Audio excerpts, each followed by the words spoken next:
Welcome to Untold Physio Stories, a podcast that informs and educates by connecting you to rehab industry leaders who share their candid successes and failures in business and practice.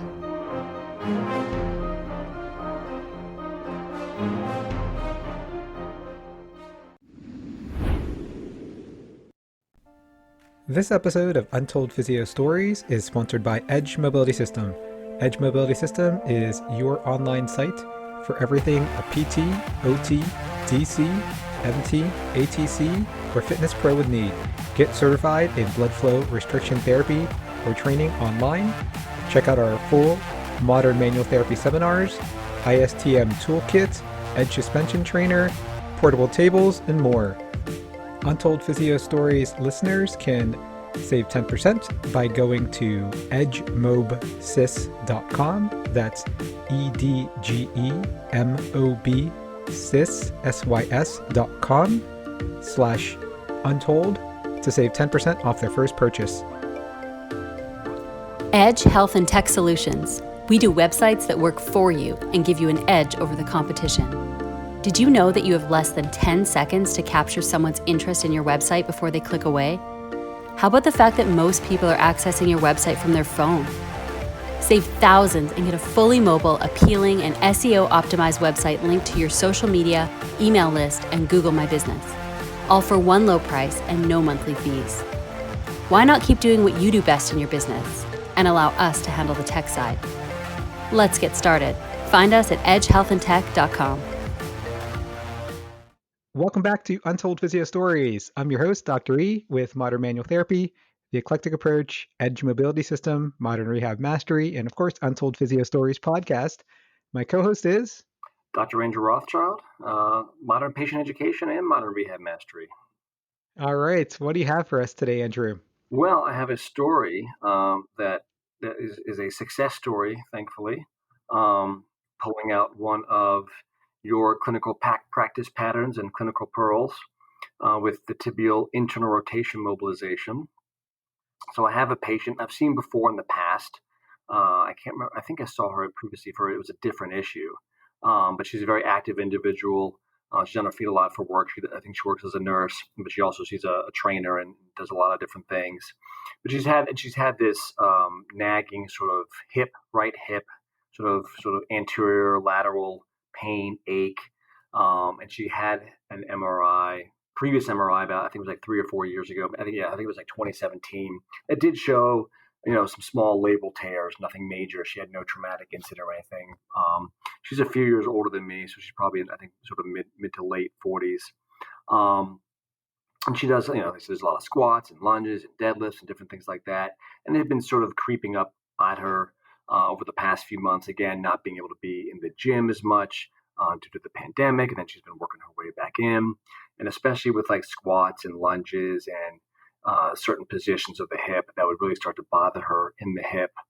And then, going through the exam, she had sort of the classic findings, end range hip flexion would get a little bit tight and achy, sort of the quadrant position, flexion, adduction, internal rotation, doing a little bit of circumduction. She would have a little catch and pinch in certain areas, little, hip flexor tightness, adduction, like sort of adductor hypertonicity, those kinds of things. So, kind of got in there working sort of the classic hip joint mobilizations, a little bit soft tissue, had her doing some active things. Now it all calmed down pretty quickly. And then with the second visit, and then they would recheck squat and see that, it was better or less pain.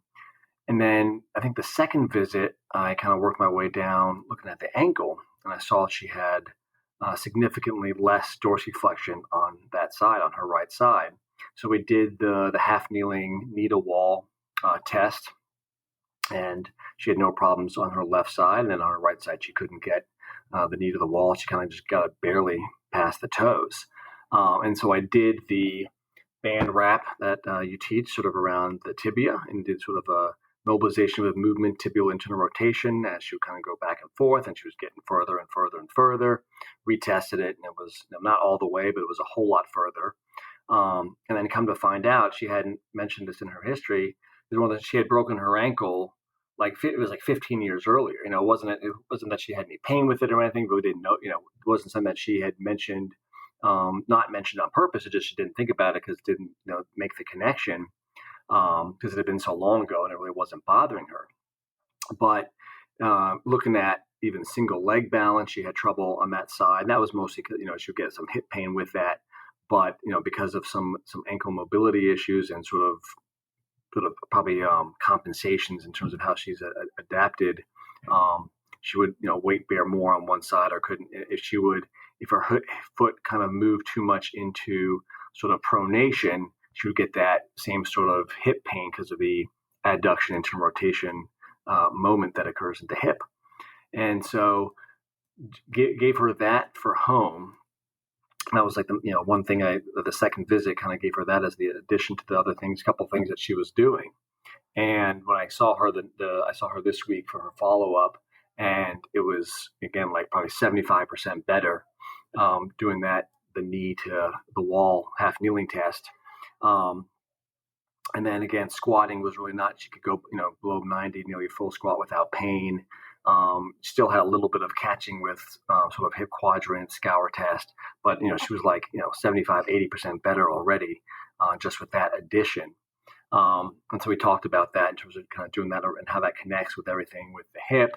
And one of those things, the whole chicken or the egg conversation, what came first. Sometimes it's hard to put all those things together, but it's certainly a nice piece that added to, because this had been a nagging thing that she had for years. And never had been addressed prior to in any kind of previous treatment that she had, looking at that ankle in the connection with her hip issues. That's great. Yeah, that's one of the reasons why, especially for lower quarter issues, whether it's lumbar or hip or knee, I usually, if for whatever reason I'm pressed for time, maybe the patient was late or something, I will screen the lumbar and the ankle. And if I have to reset two things, regardless of where they have their pain or their issues, I will reset the ankle and the lumbar spine to kind of hit like both parts of the chain because, regardless of where you feel your symptoms, that's just the patterns that I've identified. But I just think, the way I always put it is there is an inability or an inefficiency to accept load.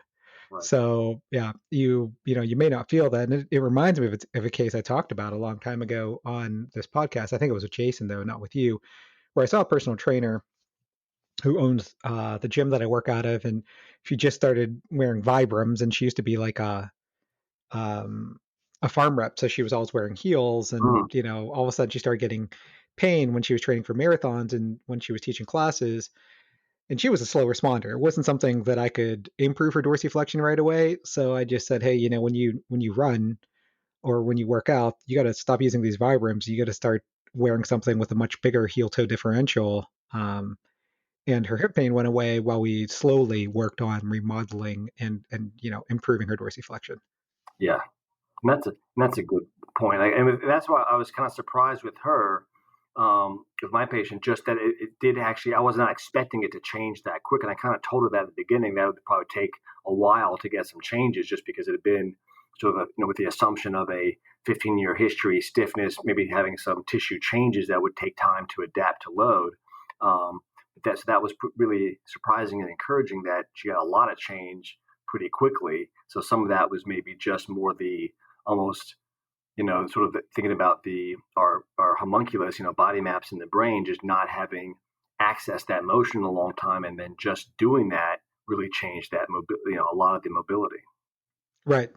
You're changing the perception of stretch, but not the actual stiffness of the joint. Exactly. Right. Awesome, Andrew. Great job. Yeah. Success stories are good to hear too, every once in a while, even though everyone enjoys a failure more often. Yes, they're always funnier. Right. So where can people find you? People can find me mostly on Instagram at @spear_physio, also on Twitter, and of course, Modern Patient Education and Modern Rehab Mastery. Well, you can find me, Dr. E, at Modern Rehab Mastery. That's our new online mentoring program.